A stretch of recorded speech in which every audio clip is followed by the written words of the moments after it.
La gente huye, ¿no?, como de las emociones. Ha crecido en un 35% los trastornos de comportamiento alimentario en niños. O sea, hay niños de 9 años con trastornos de comportamiento alimentario. Han crecido los suicidios en adolescentes, pero en cifras brutales. Todo esto no se dice. ¿Cómo defines a una persona tóxica, Susana? ¿Cómo vas a poder cuidar a una persona si tú no te cuidas? Porque incluso en la muerte se puede hacer mucho, que es estar al lado y acompañar a esa persona.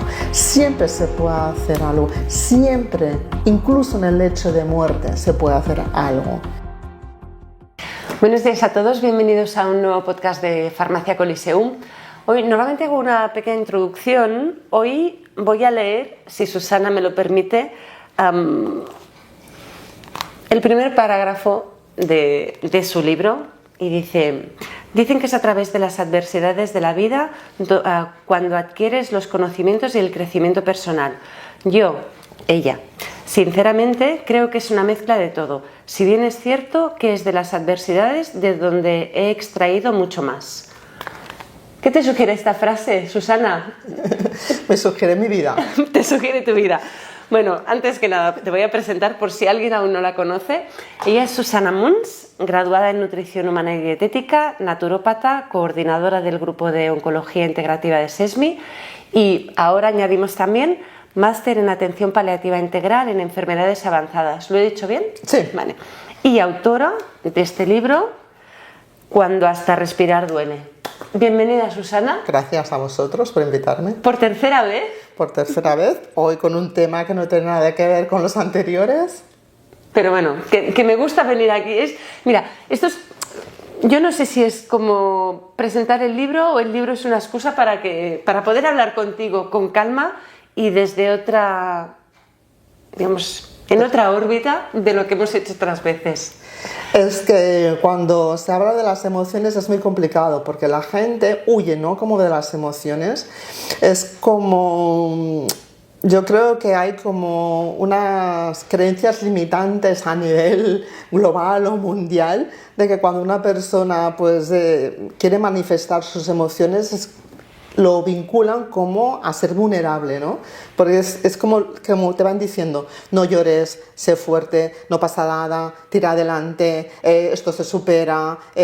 O sea, todos estos mensajes que continuamente nos están viniendo, ¿no?, de nuestro mundo exterior, ¿no?, de la gente que nos acompaña, al final tú lo recibes como no puedo llorar, no puedo ser débil, tengo que esconder mis emociones, a la gente no le importa si estoy bien o estoy mal, y esto nos impide poder hablar libremente, ¿no?, y sin tabús de las emociones, porque al final es que llorar sana.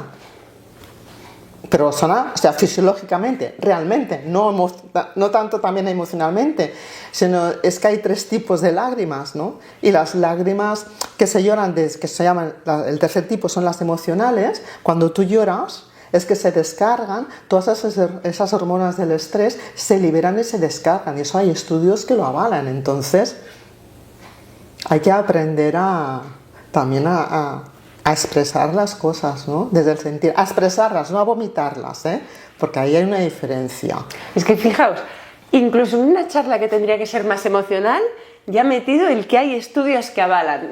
Sí. No, pero bueno, que está muy bien. Yo no conocía este estudio y ya me lo pasarás porque me parece muy interesante. Hoy sí que tengo muchas preguntas que hacerte, Susana. Vale. El tiempo es el que es. Correcto. Voy a seguir el guión porque no me quiero dejar nada. Vale. Primera pregunta obligada.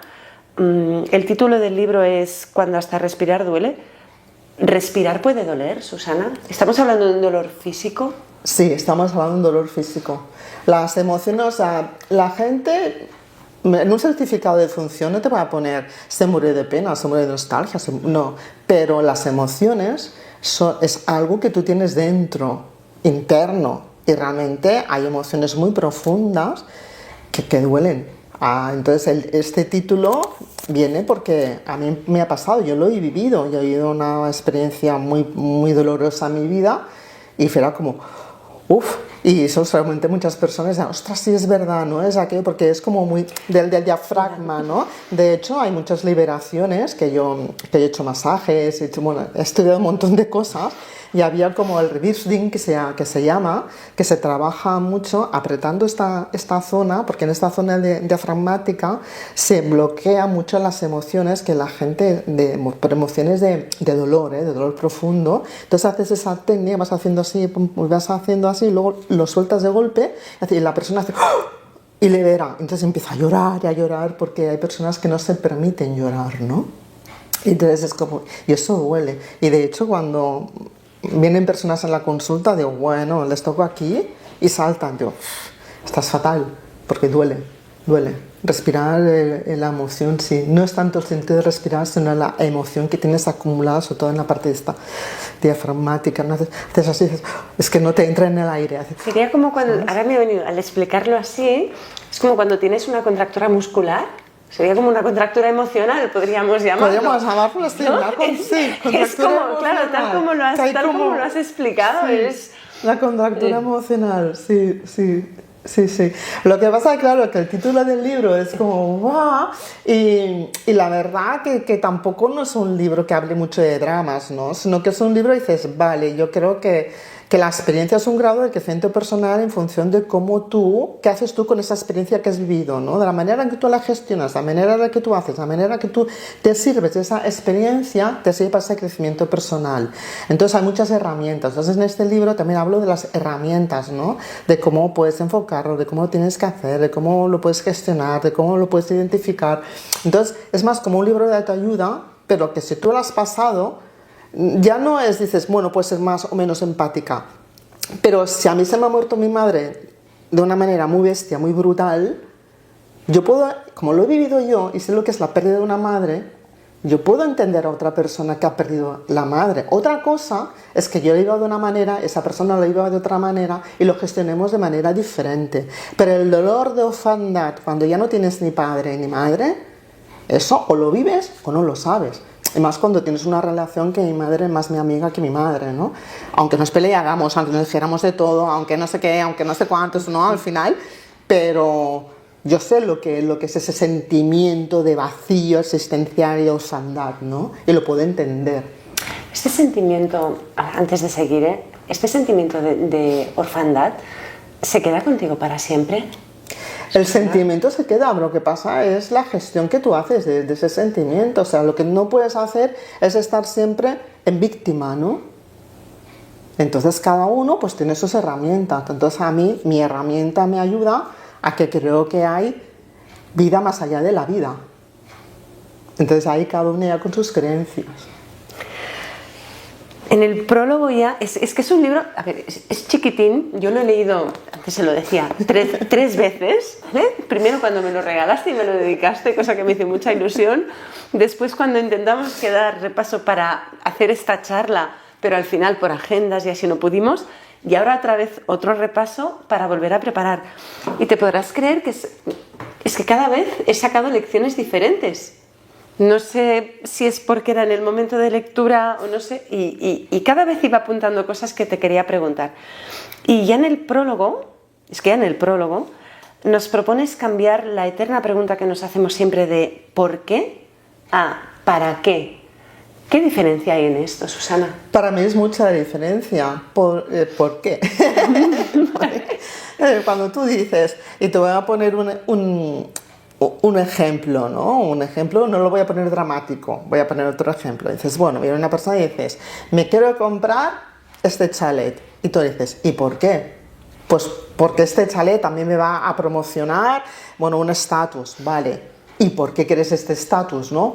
Bueno, porque entonces a la gente me va a envidiar, ¿vale? ¿Y por qué quieres que la gente te envidie? Entonces, cuando tú vas preguntando el por qué, te das cuenta, ¿no? De que esa persona realmente lo que le pasa, ¿vale? Es que está con una autoestima por los suelos, ¿no? Eso es cuando tú preguntas el por qué es para llegar a la causa de lo que le está pasando a esa persona cuando manifiesta algo, ¿no? Pero cuando tú tienes una experiencia personal, que tienes una pérdida o tienes algo, no te tienes que preguntar ¿por qué? ¿Por qué se ha muerto mi madre? ¿Por qué se ha muerto mi padre? ¿Por qué tengo cáncer? ¿Por qué tengo esta enfermedad? cuando tú vas haciendo el porque no vas a llegar tampoco a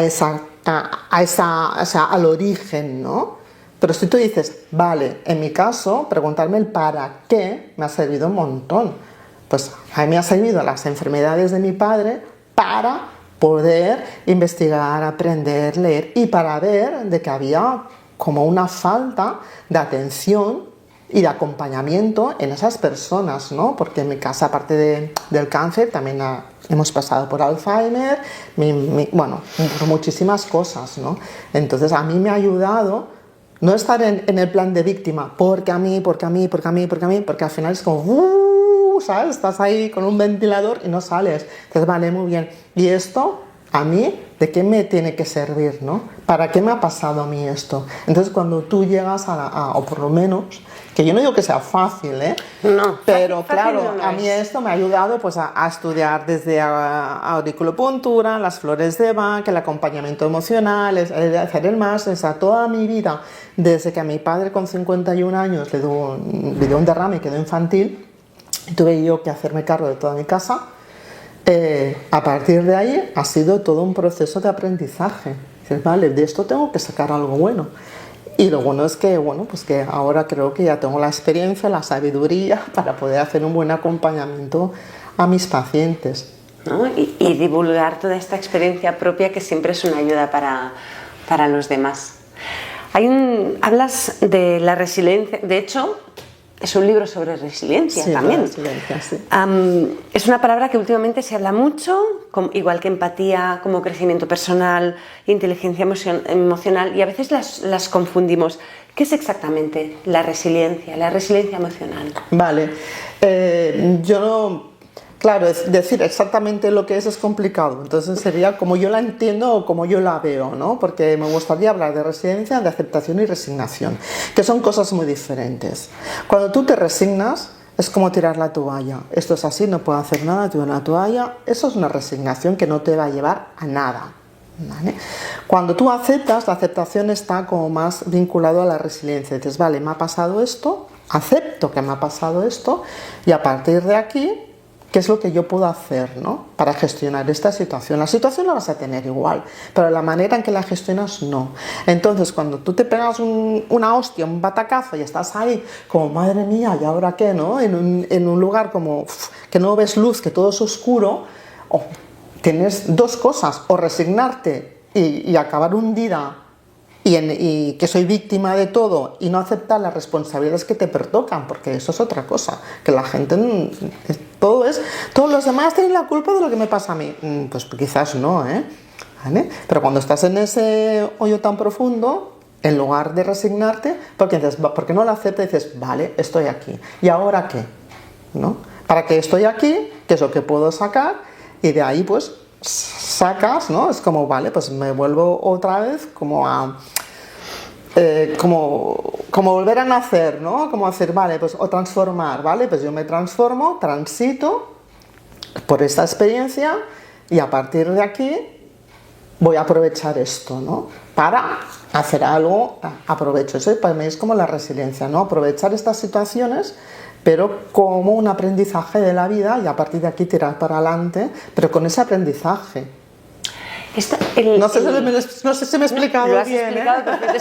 Es que, claro, aquí yo siempre hablo de neuroinflamación, microbiota y así, pero a mí esto me lo paso bomba. Claro, cuando haces este proceso de aceptación, ¿estás hablando de racionalizar lo que te está pasando? Porque a veces yo aquí, esto es como una conversación de las 3 de la mañana, ¿eh? Pero claro, estamos hablando de emociones en el fondo, de cómo nos sentimos o cómo nos impactan las cosas a nosotros mismos. Entonces, dentro de este crecimiento personal siempre hay identifica qué te pasa, ¿no? Construye a partir de lo que te pasa, pero claro, queremos racionalizar quizás emociones, pero ¿cómo podemos hacerlo si a veces no tenemos ni idea de cómo nos sentimos? Yo no sé si en un momento dado lo que tengo es rabia, pánico, frustración. Entonces, ¿cómo racionalizamos esto? Vale. Es una pregunta chunga, lo sé. Racionalizar, pero, no se puede, yo creo que no es racionalizar, sino más bien entender, ¿no? Lo que te está pasando, porque lo estás viviendo, ¿eh? Porque si tú lo entiendes y lo identificas, te lo puedes trabajar. Pero claro, es que llevo ya muchos años, ya te digo, porque yo creo que cuando mi padre le pasó el derrame cerebral, que tenía 51 años, mi madre tenía 46 y yo pues tendría 20 muy poquitos, ¿sabes? Entonces 22 años. Claro, yo voy a hacer 58 años, entonces como que llevo yo muchos años de aprendizajes, de hostias, de levantamiento. Claro, entonces claro, mi madre me decía, ¿eres como el ave fénix? Sí, soy como el ave fénix porque siempre, pero esto ya es como ya desde muy pequeña, ¿no? Entonces yo, bueno, he tenido un proceso un poco complicado de pequeña y a los 14 años decidí hacer artes marciales y dije, vale, a partir de ahora voy a ser yo la que dé en lugar de que me den, ¿no? Entonces, y ahí lo dejo, todo el mundo ya lo entiende, ¿no? Pues siempre he tenido como eso dentro, de decir, hostia, a ver, hasta aquí, ¿no? Entonces lo que tú decías es, vale, cuando a ti te pasa algo, es decir, vale, te tienes que escuchar mucho, la gente ha perdido la escucha del cuerpo, ¿eh? Quien dice con las emociones igual con la comida, ¿eh? Porque la comida es emocional, también te tienes que escuchar qué te está pidiendo tu cuerpo para entender qué te está pasando. Entonces, como, vale, ¿qué me está pasando? ¿Dónde lo siento? ¿Qué es lo que siento? Y a partir de aquí, incluso conectar, si estás conectando con una creencia limitante o no tuya. Y a partir de aquí es cuando después, vale, si necesitas ayuda, pides ayuda, porque la gente es como, pues no pido ayuda, porque claro, es una vulnerabilidad, es una debilidad, pues a lo mejor necesitas una ayuda, ¿no? Entonces, si no tienes esta capacidad, este crecimiento de poder reconocer esto, pues vas a necesitar una ayuda.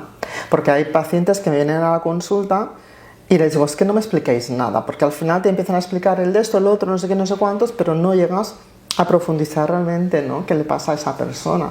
Sobre todo cuando ves que hay como un bloqueo, que no hay una pérdida de peso, que las cosas no siguen para adelante, y dices, que hay un bloqueo emocional brutal. Entonces yo utilizo la kinesiología emocional. Entonces digo, no me expliques nada con la kinesiología emocional, ¿no? Que utilizo también las flores de Bach, las cartas OH, tengo varias herramientas. Cartas OH no es el tarot, no es un esoterismo, son unas cartas emocionales que se llaman OH, ¿vale? Entonces, y a partir de aquí, entonces, yo soy terapeuta profesional. O sea, no he hecho kinesiología y testo las flores y no sé lo que son, no. Yo soy terapeuta profesional de Sediva, he hecho un año de flores de Bach, continúo en Sediva y una gran defensora de la terapia floral. Sí, de la terapia floral, sigo aún el aprendizaje, voy a dar una ponencia en el Congreso de Sediva este año, entonces estoy metido en las flores de Bach, como decía mi profesor Ricardo Orozco, es inteligencia emocional líquida, ¿no? Entonces, a través de las flores de Bach, que yo veo que le sale a esa persona con la que no soy emocional, entonces sí, siempre me gusta cómo validarlo, ¿no? Digo, pues mira, te ha salido esta esencia en este momento, ¿cómo lo ves? Porque al final kinesiología también es energía, ¿no? Y yo, como yo soy Libra con Piscis, ¿no? Entonces, claro, Piscis... Es que también habla de astrología. No, sí. Piscis me lleva al plan energético, esotérico, ¿no? Y Libra es como... terrenal, ¿no? Terrenal, ¿no? Es como... vale, ¿no? Entonces... A pesar de todo esto, pues siempre es, bueno, yo por si acaso lo voy a validar, ¿no? Le digo, pues mira, pues yo qué sé, pues por ejemplo, te has salido pues de Chestnut, te estás con rumiaciones mentales y tal. Sí, vale, o el Water Violet, o el Sweet Chestnut, y dices, bueno, tienes ahí, o el Wallow, tienes un vacío existencial. Claro, y la gente dice, ¿y cómo lo sabes? No, yo no lo sé, es como, ¿no? La kinesiología, pues tu cuerpo habla, pero claro, ¿cómo habla? Sin racionalizar. Por lo tanto, no se puede racionalizar. Porque cuando racionalizas, no llegas al fondo de la cuestión emocional. Entonces, ahí no te puedes ni juzgar ni racionalizar. ¿Qué es lo que hacemos todos cada día de nuestra vida, desde que tomamos conciencia de la vida hasta que nos morimos, creo yo? Porque estamos en una sociedad muy racional. Demasiado racional. Bueno, tenemos 60.000 pensamientos diarios, ¿eh? Claro, y esos 60.000 pensamientos diarios nos generan emociones, pero es que estas emociones vienen dadas por nuestra experiencia, nuestra vivencia y por nuestras creencias limitantes que tenemos, porque si tú de pequeño has crecido, porque siempre se culpabilizan a los padres y yo ahora voy a quitar a los padres de en medio, porque no siempre tienen la culpa los padres. A veces es un entorno, pues un entorno escolar, por ejemplo, igual el padre no se da cuenta y el niño está sufriendo pues un maltrato psicológico en el colegio. Entonces, si a ese niño o niña o niñe ya le estás diciendo, vamos a ver, eres tonto, eres feo o eres fea, no sirves para nada, estás gordo, sobre todo no sirves para nada, nadie te va a querer, no sé qué. Eso, porque a veces duele más las palabras que te peguen un tortazo, el tortazo se te va, pero cuando constantemente te están desvalorizando, ¿cómo va a crecer esta persona de adulta?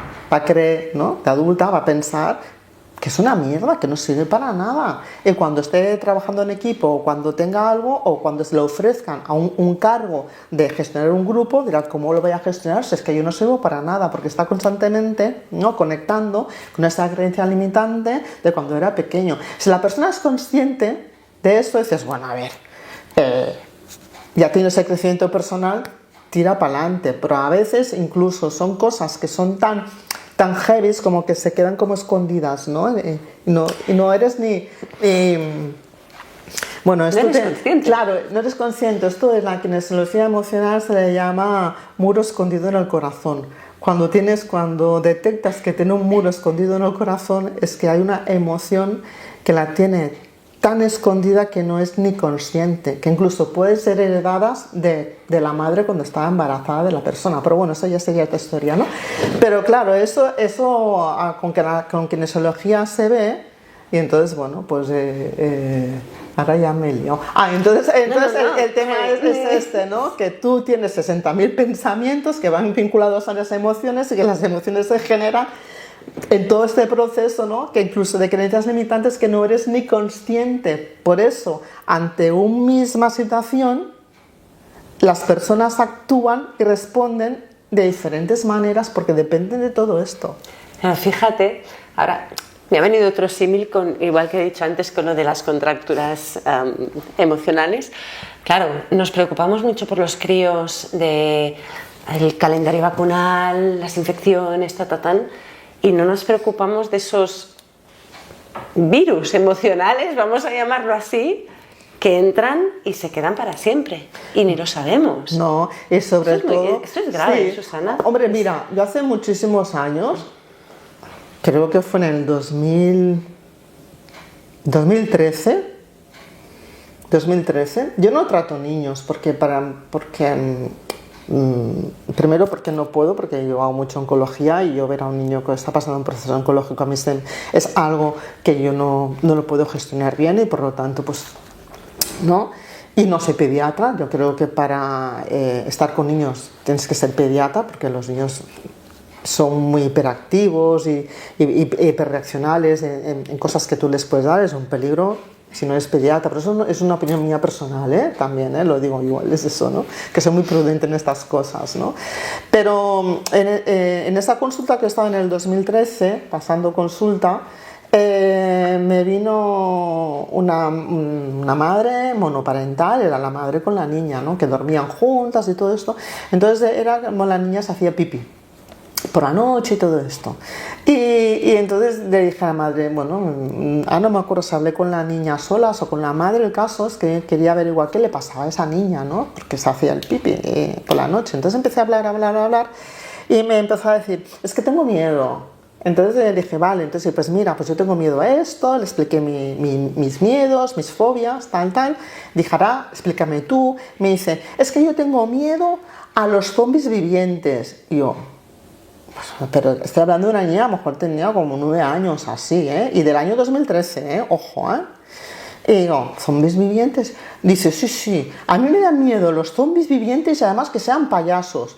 Digo, hombre, si a mí me pintas como un payaso, a mí también, zombie viviente, que te viene con la sierra mecánica, y yo, me estoy acojonando hasta yo, ¿sabes? Y entonces, así está hablando a solas con ella, pues entonces le pregunté, pero tú ¿dónde has sacado esto? ¿Dónde lo has visto? Y se ve que uno de clase iba en aquella época con un móvil y veían películas de estas de adultos, gores, en el patio. Es que claro. Claro, entonces yo ya dije, bueno, tú ya sabes que esto no existe, que los zombies no son reales, que es una película. Entonces hablé con la madre y le dije, es que el problema de tu hija está en la escuela, que hay que controlar lo que hacen los niños en el patio. Pero imagínate ahora, o sea, te estoy hablando del 2013, imagínate ahora con la inteligencia artificial que hay, con todos los contenidos que hay, que no hay un filtro. Por eso creo que ahora el gobierno quiere limitar hasta los 16 años el control. O sea, ha habido un momento que hemos descontrolado todo esto. Y lo que está pasando, o sea, ha crecido en un 35% los trastornos de comportamiento alimentario en niños. O sea, hay niños de 9 años con trastornos de comportamiento alimentario. Han crecido los suicidios en adolescentes, pero en cifras brutales. Todo esto no se dice así abiertamente, ¿no? Porque supongo que crearía una alerta social, pero es que existe. Ya está la alerta social. Entonces, claro, por eso digo yo que sí, que los padres, pero es que llega un punto que cómo tú controlas los contenidos que el niño va a ver, porque no lo vas a tener 24 horas atado a ti, ¿no? Entonces es eso, es muy complejo. Hoy en día ser padre es muy complejo. Yo admiro a los padres de hoy en día porque no es... Bueno, siempre es complejo. Siempre porque siempre se ha dicho, ¿no?, que los niños llegamos sin un manual de instrucciones y los padres hacen pues lo que han visto y van aprendiendo sobre la marcha. Pero hoy en día el entorno tampoco te lo pone muy fácil. No. Seguimos, que tengo temas también. Hablas en el libro también, me encanta, de las personas tóxicas. Los llamas vampiros energéticos. Ya has soltado alguna cosita por aquí, pero ¿cómo defines a una persona tóxica, Susana? Es algo muy práctico. Sí, una persona tóxica hay como diferentes niveles, ¿no? Pero son personas que no te aportan nada. Al contrario, lo que están contigo es para chuclarte a ti toda tu energía. Además los reconoces porque estás con esa persona, después de estar con esa persona es como, uff, parece que me han pegado una paliza, no puedo con eso, ¿no? Es como, madre mía. Entonces tú lo notas que si es muy sensitiva, dices, madre mía, es que no tengo energía, me ha chuclado todo, ¿no? O incluso son personas que nunca te van a decir qué bien que lo haces, que no sé qué. Puedes tener con personas tóxicas familiares, de compañeros, incluso puedes tener una pareja que sea tóxica. Lo que pasa es que al final también es como, bueno, pues lo puedes como, depende de quién sea, también lo tienes que valorar, lo identificas, depende del grado de toxicidad que tenga, ¿no? Para mí, una persona tóxica en Flores de Bach serían como los Gentian, ¿no? Que dicen, no, es que somos los eternos, que dicen como realistas. No sois realistas, es que solamente veis todas las cosas que van mal. Para nosotros sois los eternos pesimistas, ¿no? Entonces, claro, a lo mejor esa persona puede ser muy buena persona, pero no te va a acompañar en los proyectos, pues ¿para qué le vas a explicar algo? Por ejemplo, ¿no? Pero si tú ya sabes cómo es, dices, bueno, porque a lo mejor no es tóxica, o sea, cuando... Que no es mala, no tiene por qué ser mala. No estamos hablando de personas, ¿no?, que sean agresivas, ni maltratadores, no estamos hablando de personas que sean maltratadores o agresivas, ni mucho menos, porque eso es otro tema diferente. Son personas que no te están aportando a ti nada en tu crecimiento personal, y puede ser que no te aporten nada nunca. Entonces sí que te tienes que plantear alejarte, o en momentos dados de tu vida, por ejemplo, si tú estás en un proceso oncológico, sí o sí, tienes que rodearte de personas que te aporten, porque bastante tienes tú, o una enfermedad crónica degenerativa, o, ¿sabes? Entonces hay situaciones en tu vida que necesitas gente que te aporten. Y estamos hablando de patologías, pero, o sea, para mí también, es duro hacerse mayor. Entonces la gente siempre está hablando de patologías, pero cuando tú te empiezas a dar cuenta y te miras al espejo y dices, esta ya no soy yo, que te ves tus arrugas, te ves con tus canas, te ves en no sé qué, que no tienes la energía, que no tienes la potencia, y tú ves tu deterioro, aunque te cuides, que es lo que estamos ahí cuidándonos en el gimnasio y todo, pero al final, que con 58 no es lo mismo cuando tenías 30, ¿sabes? Y tú vas, o ves a tu pareja, ya que se está haciendo mayor y todo, dices, madre mía, ¿no? Aunque yo vivo, como soy maestra de Reiki también, vivo el aquí y ahora, ¿no? Y siempre procuro ser el aquí y ahora, es como, wow, aún aprovechas mucho más los momentos, ¿no? Pero creo que, y ojalá que todos envejezamos, porque si no nos hacemos mayores es que nos hemos ido a otro barrio, ¿no? Pero creo que el deterioro de la vejez también es un duelo que nosotros llevamos, ¿eh? Y hay también que gestionarlo. Entonces hay muchas facetas en tu vida y cuando estás en este proceso no necesitas a nadie que te digan qué mayor estás, uy, estas arruguitas, uy, esta barriguita, uy, que... No necesitas a alguien que te esté ¿no? constantemente recordando que te está haciendo mayor. Ya lo sé que me está haciendo mayor. Pero ahora me han surgido dos preguntas a la vez. Te las voy a decir y tú las ordenas. Primero, ¿cómo nos protegemos o evitamos? Y segundo, a veces podemos ser también personas tóxicas para nosotros mismos. Totalmente.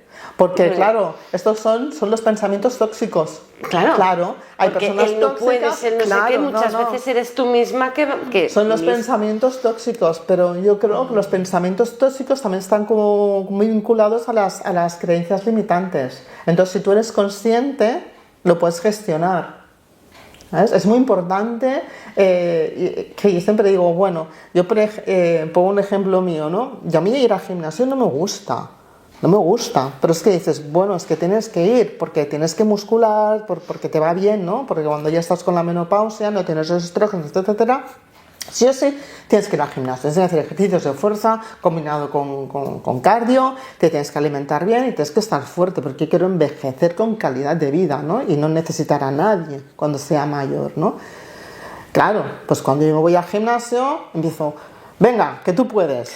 Venga, no sé qué, y yo, claro, como es una rutina, pero yo tengo una entrenadora personal que es muy buena, me pone las rutinas, mañana toca esto, mañana toca esto, mañana toca esto, ¿no? Y me envía los vídeos con todo tal, y dices, bueno, y claro, ¿quién es mi contrario? Soy yo, ¿a quién me tengo que superar? A mí misma, ¿sabes? Entonces, claro, pues si ahora subo 2 kilos más en el mismo ejercicio, ya digo, venga, que tú puedes, eres la campeona, hoy te has puesto más peso que ayer, tal. Y yo pensé, menos mal que son pensamientos, porque se hablará sola y estaría encerrada. Pero claro, pues es que es muy importante, porque si no, ¿cómo me motivo yo ahí con las pesas? Yo sola ahí con esto, con el que más me siento ridícula, porque tú ves ahí todos esos cuerpazos, dices, madre mía, aún te das cuenta de tu proceso de envejecimiento, dices, que yo ya no volveré a ir. Pero todos esos ya llegarán, ya llegarán. Entonces, claro, es muy importante como te hablas a ti como misma. tú te hablas a ti misma, ¿vale? Sí que es cierto que a veces dices, jolines, vaya barriguita y tal, que tienes, me cago en la leche. Pero tú no puedes estar mirándote al espejo diciéndote, vaya mierda de cuerpo que tienes, uy, he hecho un taco, celulitis. Vamos a poner un pi. Ahí, vale, ya está. Esto no nos había pasado nunca, ¿eh? Pon un pip. No pasa nada. Celulitis. Y todo esto, o sea, no puedes. Porque entonces te estás enviando mensajes a ti misma de que eres una cagarruta. Entonces, ¿cómo vas a ir por la vida? Como importante, y esto yo creo, porque todos identificamos algún perfil así cerca de nosotros, ¿cómo nos protegemos de una persona tóxica? Ahora ya hemos aprendido que tenemos que hablarnos con cariño, que nos tenemos que querer. Este es el resumen. Yo creo que este es el resumen. Pero ¿cómo nos podemos proteger de alguien tóxico que esté cercano sí. Y que no podamos, y que por las circunstancias que sean, no podamos desvincularnos del todo, ¿eh? Pero, vale. ¿Entiendes la pregunta? Sí, que la entiendo. Que te afecte... Esto es más complejo cuando no la puedes vincular del todo. Entonces, a la persona no la vas a cambiar. Por eso, entonces, no la vas a cambiar. ¿Qué haces tú contigo entonces, misma? Intentas tener el menos contacto posible y luego ser más listo que ella y ver, por ejemplo, ¿no? Si es una persona que intentar ver los límites, ¿no? Y hasta dónde puedes ir, hasta dónde no. Y cuando veas que algo no cuadra, pues oye, con mucho cariño dices, pues mira, yo respeto lo que estás diciendo, pero me gustaría que no habláramos de este tema, o ahora no es el momento, o intentar cambiar el tema de una manera muy, muy amable, ¿no? Porque además también podemos hablar de las vibraciones energéticas que nosotros emitimos. Entonces, si tú emites amor, también al final vas a recibir amor, no de esa persona tóxica, pero no será tanta la toxicidad que te va a dar. Claro, si tú tienes una persona que no puede saber de ciertos temas, porque además, sobre todo políticos, religiosos, de fumo, de no sé qué, al final, porque si no, ¿de qué vas a hablar, no? Ya, no da más. No da más, porque incluso hay personas que incluso hasta con la comida te puedes discutir con ella, ¿no? Entonces hay personas que es que están enfadadas con el mundo. Son personas de hígado, que digo yo, que no son... Para mí lo principal es pensar, pobrecita, qué infeliz debe de ser para que sea así, claro, ¿no? es que yo estoy empezando a pensar, y ahora ya se me va, pero fíjate, yo creo que son personas enfadadas con el mundo, pero yo creo que en el fondo son personas que están muy enfadadas consigo mismas. Consigo mismas, muy solas, muy vacías, o sea, que bastante tienen ellas, bueno, que las está... No, es que es así. Que si tú eres feliz, te da igual lo demás. Es que a veces la gente me pregunta, yo no pregunto, y a veces me dicen, oh, Susana, es que tú explicas de cosas y te preguntan y dices, pero ¿y tú? Acabas de estar con esta persona, esa persona sabe todo de tu vida y tú no sabes nada de ella. Digo, es que a mí me da igual su vida. Es que me da lo mismo. Y yo no tengo nada que esconder. Entonces yo voy por la vida así, pues feliz. También yo mis hostias, ¿no? Bueno, y como mis todos. cosas, pero al final pienso, oye, cada uno su problema, cada uno tiene su creencia, ¿no? Y su manera de crecer. Es que a mí me da igual la gente. O sea, en el sentido de que yo no estoy constantemente, oh, mira, que tiene un coche, pues perfecto, ¿qué quieres que te diga? Hemos de aprender a ser felices con lo que tenemos. Y yo, es que el otro día una persona que ha leído mi libro y todo y conoce un poco mi vida, me dice, ostras, pobrecita, ¿no? ¿Qué vida más dura has tenido? Y pensé, perdona, yo soy la persona más feliz del mundo. Yo no veo mi vida, claro, desde fuera, ¿sabes? Es como, ¡hola! Lo que has pasado, ¿no? Y es así. Sí, es así. Y te lo tienes que reconocer también a ti misma. Pero es como, pero es que yo me siento súper afortunada. Aquí está. Y me siento feliz, y me siento la persona más feliz del mundo. Ahora, claro, ¿por qué? Jolín, ¿puedo estar aquí a hablar contigo? Es un lujazo. Gestionar mi calendario laboral es un súper lujazo. No tener un jefe, aún más, ¿sabes? Claro, eso tiene unas consecuencias, porque todos nuestros actos tienen una consecuencia. Yo no tengo unos ingresos fijos mensuales. Y es el problema del autónomo. Que hoy comes y mañana no. Pues bueno, pues comeré cuando tenga, y cuando no, pues no como. Mira, ayuno intermitente. Pero hay que no sé, yo me siento muy afortunada, muy feliz. Y he tenido épocas, mira, tuve una época que trabajaba de algo que no me gustaba, ganaba muchísimo dinero, y no era feliz. Y cuando digo mucho, es mucho. O sea, no miraba el precio de nada. Me ponía cremas de 300 euros en la cara y me daba lo mismo. Y dejé todo esto por dedicarme a lo que me dedico y por sentirme feliz. Y me da igual. Y si ahora no puedo comprar una crema de 300 euros, pues me da igual. Me las hago yo con aloe vera, vitamina E. ¿Algún aceite vegetal? Sí, un aceite, le pongo rosa mosqueta y le hago ahí, ¿no? Con mi aloe vera. Entonces, oye, y son ecológicas, biológicas y más baratas. Y mejor, a lo mejor que las de 300 euros que eran tóxicas. Al final es darle la vuelta a todo. Claro, y que aquí, bueno, es que ahora acabas de resumir esta resiliencia emocional, este crecimiento personal, bueno, saber adaptarse y seguir adelante. Sí, y saber perdonar, porque también a mí me pasó una cosa y me dijeron, es que esto no se puede perdonar. A ver, no se puede decir no se puede perdonar, cada persona gestiona las cosas como las pueden gestionar. Y perdonar o no perdonar no está ni bien ni mal, o sea, yo he sabido perdonar, y no perdono por la persona, perdono por mí misma, porque gracias al perdón sincero, yo me he dejado ir un sentimiento que tenía y eso me ha permitido vivir en paz. Y eso no tiene precio. Pero entiendo que hayan personas que no lo puedan hacer, ¿vale? Y todo es respetable, porque cada uno tiene su momento. Pero a mí no me gustan las frases lapidarias. Esto no se puede perdonar. Bueno, eso lo dirás tú, ¿sabes? Entonces, y hay personas que jóvenes que han sabido perdonar de verdad y de corazón, y eso es una gran liberación si lo consigues hacer, es una gran liberación. Pues imagínate perdonarse, si ya lo es perdonar a la otra persona, imagínate el poder que puede tener perdonarse a veces a uno mismo.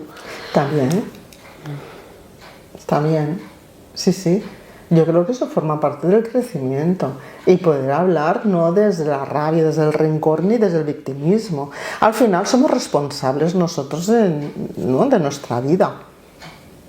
Y si tú no sales del victimismo... Bueno, hay personas también que no salen del victimismo porque les encanta ser víctimas, ¿eh? Porque claro, es que entonces ahí ya vamos, ¿no? Ya nos va bien. Claro, a esa persona ya me va bien porque gracias a que voy de víctima, pues tengo ahí, ¿no? Pues mi hijo está aquí. ¿Por qué? Porque como tienen tanto miedo de que, es que si salgo de ese papel de víctima... Entonces mi hijo ya no me llamará, o mi pareja ya no quiera estar, y eso también genera relaciones tóxicas, ¿eh? Totalmente. De dependencia, ¿eh? Es que, pero claro, entonces hay que mirarlo. Yo víctima ni de coña, Vamos, yo me salgo de ahí y pim pam. No me da la gana. Sigamos avanzando porque hay una cosa que sí que quiero hablar contigo. Háblame del mito de Quirón. Este sanador herido.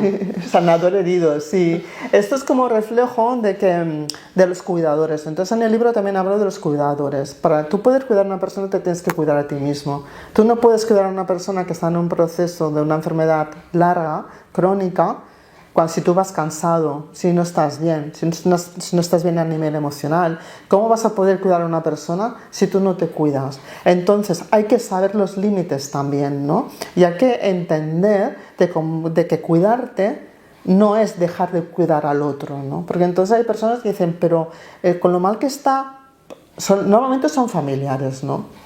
Que puede ser desde una pareja a un hijo, a un padre, ¿no? Entonces llega un punto y dices, pero ¿cómo? Sobre todo más hijos y porque al final los padres hay como, dices, bueno, como que ya entra dentro del proceso natural, ¿no? que el padre envejeza, pero cuando tienes a una pareja o tienes a un hijo que está mal, o a un hermano, o a alguien que es muy próximo a ti, ¿no? Te viene, es que si me voy a la peluquería y lo dejo, ya el sentimiento de culpabilidad, ¿no? Es que no, pues tienes que gestionar de la manera de que si tú te vas un día a la peluquería, no pasa nada porque estés solo en ese momento, ¿no?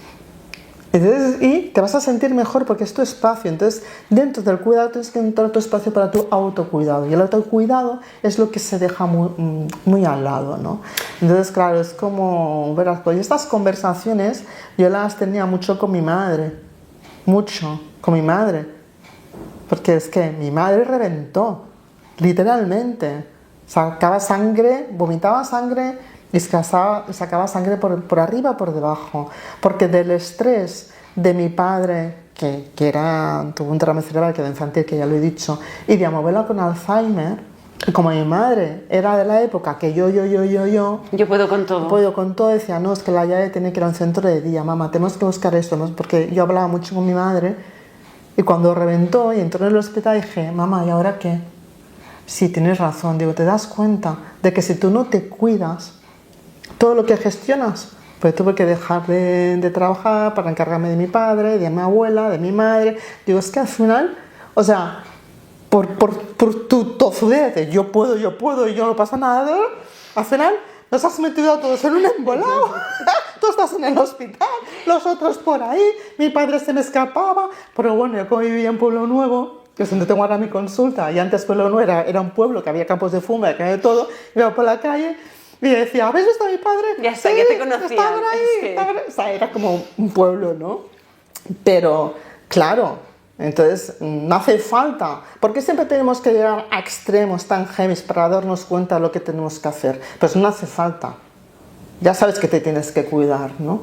Y tienes que saber decir que no, tienes que tener tu espacio, lo tienes que gestionar y sobre todo sacarte ese sentimiento de culpabilidad. Tú no, es que para un cuidador, y más cuando toca, quizá de golpe y sin que nadie te haya enseñado. No. Entonces, claro, yo a veces lo pienso, pues a mí, afortunadamente, todavía no me ha tocado, quizás algún día me toque con mis padres, es lo que comentabas, ¿no? Pero sí que he tenido muchísimas y tengo muchísima gente cercana y muchos casos son prácticamente de un día para otro y no sabes ni por dónde empezar. Dices, vale, tengo esta responsabilidad, o a veces es, quiero yo esta responsabilidad, correcto, porque esto es otro tema y la quiero hacer yo solo porque nadie sabe hacerlo mejor que yo, que esto también pasa. ¿Por dónde empiezas, no? Claro, el problema también está en que no tenemos las ayudas que a lo mejor necesitamos a nivel estatal. Entonces, claro, hay cosas que son como muy incoherentes, ¿no? Si resulta que tú tienes un piso de propiedad, pues a lo mejor no tienes según qué tipo de ayudas. Perdona, que tiene que ver que yo tenga un piso de propiedad como para que necesite que alguien me ayude, ¿no?, en el acompañamiento de esta persona que necesita estar en casa y tiene que estar vigilada, ¿no? Entonces es como, tengo que estar en la inanición con todos los impuestos que he pagado para tener una ayuda, que me venga una persona a casa 2 horas, porque al final tampoco no estamos hablando de que tú tengas cada día 2 o 3 horitas para ti misma. Para respirar. Para poder respirar, Es que, para poder ir al gimnasio, para ir a pasear o para ir a tomar un café, para sacarte de ese ambiente que te está consumiendo, porque al final es un ambiente muy emocional, ¿no? ¿No? ¿Y cuántos casos conocemos de cuidadores que cuando han acabado de cuidar se han puesto físicamente malos, enfermos? Claro, muchísimos, porque muchísimos. Tú estás yo con el personalmente conozco muchos. Exacto. Demasiados. Porque mientras cuando tú estás en el proceso es como pam, pam, pam, pam, pam, pero en el momento que es como haces vacaciones y te enfermas. Sí. Normal, porque como estás con la adrenalina, con el león todo el día mientras estás trabajando, claro, en el momento que estás de vacaciones, tu sistema inmunológico dice, uff, se acabó, te baja, pues ya está. Pues es lo yo mismo. soy experta en esto. Yo me pongo malita los primeros días de vacaciones. luego ya recupero. Ya vamos a ir acabando. Sí que te pediría, en el libro has hablado de flores de Bach, también hablas de aromaterapia. De aromaterapia. ¿Tú podrías dar algún aceite esencial, algún aroma que pueda ayudar a un cuidador ahora mismo? Pues mira, tienes tienes la bergamota, por ejemplo, que sube mucho el ánimo, te baja los niveles de cortisol, por ejemplo, la lavanda, que también te hace que te baja también la ansiedad, la menta piperita. En fases de duelo profundo, la jara. Esos son como aromas, ¿no? Como los ¿El aceites, botiquín del cuidador? El botiquín del cuidador, ¿no? Luego las flores de Bach son más complejas porque hay que individualizarlas más, ¿no? Pero sí que por ejemplo, hay una, que es el Gors, que es cuando tiene la sensación de tirarla, ¿no? De tirar la toalla, decir, bueno, ya no puedo más, tiro la toalla y que sea lo que Dios quiera, ¿no? Cuando ya te abandonas del todo, el Gors ayuda a decir, ¿no? Como a conectarte otra vez, ¿no? En el máster de acompañamiento, en realidad es el máster de acompañamiento espiritual, ¿no? Es un máster que hice por la Universidad Autónoma de Barcelona y que lo hice en San Pablo y era de paliativos, ¿no? Y entonces el primer día de clase el profesor nos dijo, el primero que diga no se puede hacer nada, le suspendo el máster, porque incluso en la muerte se puede hacer mucho, que es estar al lado y acompañar a esa persona. Siempre se puede hacer algo, siempre, incluso en el lecho de muerte se puede hacer algo. Entonces decir, ya no puedo más o ya no se puede hacer nada, eso hay que borrarlo de nuestra mente, porque ya te digo que incluso en el lecho de muerte se puede hacer algo. Yo he acompañado a mi madre, he acompañado a mi abuela, he acompañado a mi padre en un acto tan digno y tan importante como es la muerte, porque lo único seguro que tenemos en esta vida es que nos vamos a morir. ¿Cuándo? No lo sé. Espero que sea lo más lejos posible, ¿no? Pero creo, o por lo menos yo si me moriría mañana, yo moriría en paz, ¿no? Y qué bonito poder morir en paz, ¿no? Yo creo que es lo mejor que podemos hacer en esta vida, irnos en paz, con la conciencia tranquila. Y eso la gente no lo entiende. ¿Tú tienes miedo a la muerte? Yo no. Yo no. Yo creo que es un concepto que daría para otro podcast. Pero yo creo que las personas no tienen tanto miedo a la muerte. Lo que tienen miedo es al sufrimiento, que es otra cosa. Sí. No, yo estoy totalmente, yo estoy totalmente de acuerdo. Es al sufrimiento. Pero es que hay personas que no pueden ni... y respetable, no pueden ni nombrarla. O sea, cuando hablan de muerte... Ya está. Y yo siempre digo, y a veces con mis amigos me dicen, ostras, Ana...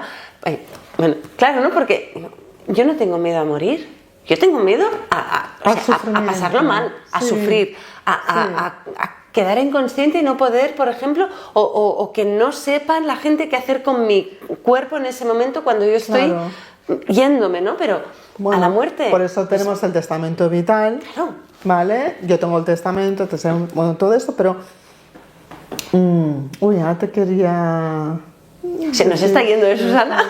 Sí, eso, lo que tú me decías, en la maestría de Reiki, o sea, la diferencia de ser una Reikidoka a ser una maestra de Reiki es que en la maestría de Reiki se prepara la propia muerte, pero real, tu propia muerte real, ¿eh? Tienes que hacer las cartas de despedida, o cómo quieres que sea tu entierro, todo esto, ¿no? Imagínate, ¿eh? Es un año en la maestría de Reiki, ¿no? Pues en los primeros meses la gente, además yo tenía compañeros que eran unos iluminados, que decían, es que yo pongo la mano, veo luces, y yo pensaba, pues yo no soy tan sensitiva, ¿no? O sea, tenía un complejo y ahí en el curso de Reiki, y digo, bueno... Tú eras muy terrenal. Muy terrenal, la gente sí que me decía, tienes mucha energía, yo lo noto, vale, la gente notaba cuando yo hacía la imposición de manos, ¿no? Pero yo no notaba... ni los colores, ni las luces, ni los bloqueos, no tengo esa sensibilidad, yo qué sé, a lo mejor estaba más en plan racional, ¿no? Pues esas personas que eran tan noto, en el momento que entrábamos ya en el último pase ya para la maestría de la muerte, la mitad desaparecieron, no fueron capaces de poder asumir ni hablar de su propia muerte. Y pensé, ¿para qué te sirve ver luces si eres incapaz de preparar que no tu propia muerte? Porque, a ver, me refiero en personas que están haciendo una maestría de Reiki, en personas que ya tienen un crecimiento, en teoría un crecimiento personal, en personas que van con unos egos a veces aquí, dices, pues qué bien, pues yo prefiero no ver tantas luces, ¿no? Y poder estar más serena conmigo misma y con todo, y poder acompañar evidentemente tengo pacientes que yo también les digo, ¿qué quieres hacer? Es que es una realidad. Y hay personas, mi padre quería morirse, mi padre me decía, es que me quiero morir. Y decía, sí, papá, es que te entiendo, tal como estás es normal que te quieras morir. Qué bonito, ¿no? Aceptarlo y acompañarlo. Pues si yo lo puedo hacer con mi padre, lo puedo hacer con cualquier persona. ¿Tú has vuelto a leer el libro desde que se ha publicado? Si me lo he vuelto a leer el libro... Sí.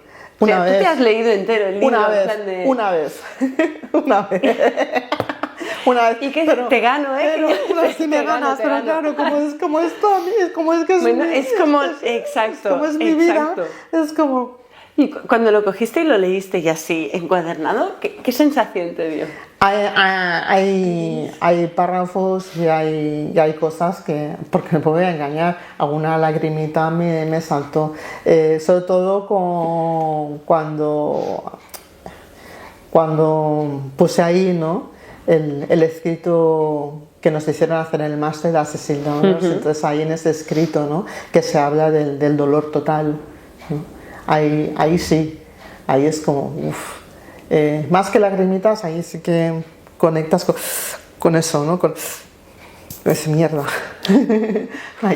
De hecho, ahora que se ha hecho así, claro, hemos empezado con la pregunta de respirar, de cuando hasta respirar duele, pero también hablas del libro, y así vamos a acabarlo también, de hecho como un círculo, cerrado casi. Ya voy aprendiendo con las entrevistas. Claro, tú hablas también de la respiración consciente, como algo positivo. ¿Qué es la respiración consciente y cómo nos puede ayudar en casos así, Susana? La respiración consciente son ejercicios que sobre todo también en la maestría Reiki nos enseñan, ¿no? Son ejercicios de respiración, es intentar conectar, ¿no? con tu respiración y ser consciente de cuando entra el aire, de cuando sale, intentar, ¿no? Bajar todos esos niveles de ansiedad y conectar contigo mismo. Y es una manera fácil, sobre todo para aquellas personas que como yo, que tengo una mente súper hiperactiva, o sea, a mí no me metas a hacer yoga, como digo yo, no, a mí yoga no me No te metas veo. porque no, ¿sabes? Pero sí que es cierto que en un momento dado, si tú te concentras en tu respiración, eres consciente de respiración, es como tu mente ya no está pensando en mi ponencia, no sé qué, no sé cuántos, ¿no? Estoy pensando en mi respiración, como y además hay diferentes maneras, puede ser desde respirar y que se ensanche o respirar para abajo, porque como respires, también o activas o te relajas, ¿no? Entonces, pero estás concentrado en tu entrada, y aparte que en Reiki, encima respiramos por nariz y tenemos la lengua toca en el paladar, tenemos que respirar con la lengua tocando en el paladar, porque es como una reconexión energética. Entonces, claro, imagínate, si tienes que respirar consciente, la lengua en el paladar, respirando por la nariz... ¡Qué estrés! Entonces tu mente no puede estar por otras historias. como, ¿sabes? Como, entonces, a mí me sirve eso, ¿no? O en un momento dices, no, a ver, para, un momento, ¿no? Va. El típico para y respira. Exacto, que decimos. Para. Y respira. También digo en el libro que hay cosas que no se olvidan ni se superan, pues, pero las puedes llegar a gestionarlas, ¿eh?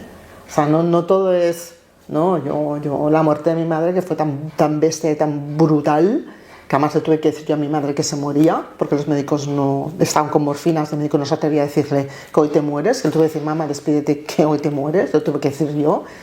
Son situaciones en la vida que duelen, pero ya ves que lo hablo de una manera bien, ¿no? O sea, son cosas que no las... Son cosas que no las puedes borrar. No las puedes borrar, pero aprendes, ¿no? Como a gestionarlas y a hablar de ello, ¿no? Como una experiencia, de decir, bueno, pues si he sido capaz de esto, con mi propia madre, jolín, qué bien, ¿no? Qué bien en el sentido de que esto a mí me aporta un crecimiento personal, que voy a ser capaz de poder acompañar con serenidad a quien me necesite, ¿no? ¿Tú crees que podríamos haber tenido esta conversación igual hace 3 o 4 años, Susana? 3 o 4 años. Yo creo que a mí el punto de inflexión y del crecimiento personal más fuerte fue con la muerte de mi madre, porque además yo estaba en silla de ruedas, ojo. Cuando pasó, yo estaba en silla de ruedas y he tenido 2 accidentes muy fuertes. O sea, en ese año tuve 2 accidentes muy heavy, estoy viva de milagro, y se murió mi madre. Yo creo que el año 2021... Mira, bueno, sí, me he quedado corta. Fue... Punto de inflexión en tu vida. Fue el punto de inflexión de mi vida, sí. El año 2021, sí. O sea, dijéramos que esta conversación seguramente habría sido diferente antes del 2021. He calculado mal. O sea, antes bueno, más o menos igual, porque la muerte igual, todo igual, pero me refiero que esto, ¿no? Y porque he hecho el máster también, entonces, bueno, siempre se aprenden, ¿no? Pero bueno, la serenidad del acompañamiento siempre ya lo he llevado de todo, porque mi padre se murió en el año 2009 y ya estaba yo con la muerte, viviendo con la muerte. Porque además te voy a decir una cosa, en el momento que tú eres consciente de que te vas a morir, empiezas a vivir. Bueno, es que entonces ya, bueno, iba a decir una tontería, pero claro, todos somos conscientes que nos vamos a morir, supongo. Ya. Bueno, a lo mejor no, claro, a lo mejor lo sabemos, pero no pensamos en ello, ¿no? Exacto. O a lo mejor lo vemos como una cosa demasiado lejana. Claro, es que la gente lo ve como muy lejano, ¿no? Pero en el momento, ¿no? Es decir, que tú eres consciente de que te vas a morir o que te puede pasar algo. Yo fui consciente cuando mi padre le dio el derrame cerebral de golpe. Es cuando empiezas a darte cuenta de que dejar las cosas para mañana, vamos mal. Si lo puedes hacer hoy, hazlo hoy. ¿Sabes? Claro, esto es como, no lo sé. Si yo me compro una caja de bombones, yo no voy a dejar estos bombones ¿para cuándo? ¿Para una ocasión especial de qué? Si me compro yo bebo vino, lo siento mucho, me gusta la copita de vino, pero buena. Si me compro una botella de vino buena, porque me gusta tomar una copa de vino, ¿para qué me voy a guardar esa botella? ¿Para cuándo? Porque igual este evento especial, no va a pasar. O nunca encuentras tú el momento especial para... O sea, esa botella me la he comprado para mí, para disfrutarla yo. Yo no necesito de nadie, necesito un evento especial. ¿Qué especial estar conmigo misma y vivir cada día? Pues hoy voy a celebrar que pasa un día súper bonito. Pues ya está, que lo puedes hacer con un té, también, con un té, con una infusión, o escuchando una música, o bailando, o haciendo lo que te dé la gana. Hay que celebrar cada día, Susana. Pero hay que celebrarlo. Seguro que al final un ejercicio que tenemos que hacer es que yo lo hago cada día, doy gracias. Cada día. Doy gracias. Pero además ya lo hago como un algo consciente. Yo me ducho y doy gracias. Gracias por agua caliente, gracias por tener mi cuarto de baño, gracias por tener mis productos de limpieza, gracias. Porque hay gente que esto no lo tiene. Cada día doy gracias por algo, o gracias por este café, o gracias porque puedo ir al gimnasio, gracias porque me puedo permitir esto. Pues yo hoy voy a dar gracias por haberte tenido aquí, Susana. Ha sido un placer. ¿Has estado bien? Sí, se me hace corto siempre, se me hace muy corto. No, a mí también, yo seguiría, pero es que luego me riñen y claro, y tenemos que seguir. Pero ha sido una manera, para mí al menos, y te lo digo de corazón, a mí me ha cambiado la energía del día. Yo creo que hoy trabajaré de una forma diferente. Ha sido un verdadero placer. Gracias. Gracias. Y también os lo digo, eso, bueno... Pues todo esto y más hay cositas en el libro. A ver, te he tirado bastante, o sea, te he sacado información que no está aquí también. Que hay información que no está aquí, sí. No, es que realmente, a ver, es un libro, bueno. es un libro chiquitín, es fácil de leer, pero si realmente estás atento a lo que lees, hay muchos trozos que realmente son lecciones de vida, Susana. Sí. Yo creo que es un libro práctico. Es un libro muy práctico que va muy al grano, es práctico, no hay paja que digo yo, ¿no? Y entonces, vale, y donde disfruté mucho es en el capítulo de la astrología. Que hay alguien que me dijo, oye, esta no soy yo. Bueno, a lo mejor tú no te ves así. Pues, también te digo, yo lo primero que hice, lo confieso, lo he leído todo, pero cuando llegué a la parte de la astrología, adivina qué hice. Fui directamente a buscar mi signo. Y dije, a ver qué dice de mí. Sí. Y lo clavaste, pero bueno, esto ya lo dejamos. Gracias de verdad, Susana. A vosotros. Encantada. Bueno, esperamos, esta es la tercera, yo creo que, bueno, para la próxima temporada ya me inventaré otra excusa para que vengas. Muchas gracias, encantada. Hombre, bueno, gracias a todos. Ya veis que ya ha sido un podcast diferente, yo creo que hemos dado una visión, ahora fuera bromas, creo que has dado mensajes importantes, el tema de la muerte, de los cambios, y sobre todo me ha gustado mucho el tema de la responsabilidad de cada uno también, y cómo cambiar ese victimismo y lo que nos pasa con algo al final positivo, y que también tenemos que ser nosotros, sacar fuerzas de donde no las hay a veces, pero que tenemos que dar el paso, ¿no? Porque el tiempo, pensaba, esta mañana venía en el tren acabando de repasar lo que te quería preguntar. Claro, estamos acostumbrados muy al tiempo lo cura todo, ¿vale? Pero algo tendremos que hacer también nosotros, ¿no? No va todo solo. No. Mira, vamos a hacer una frase. Buscamos fuera lo que tenemos dentro. Pues ahí lo dejamos. Como siempre, gracias. Compartid, comentad y hasta la próxima. Y cuidaos.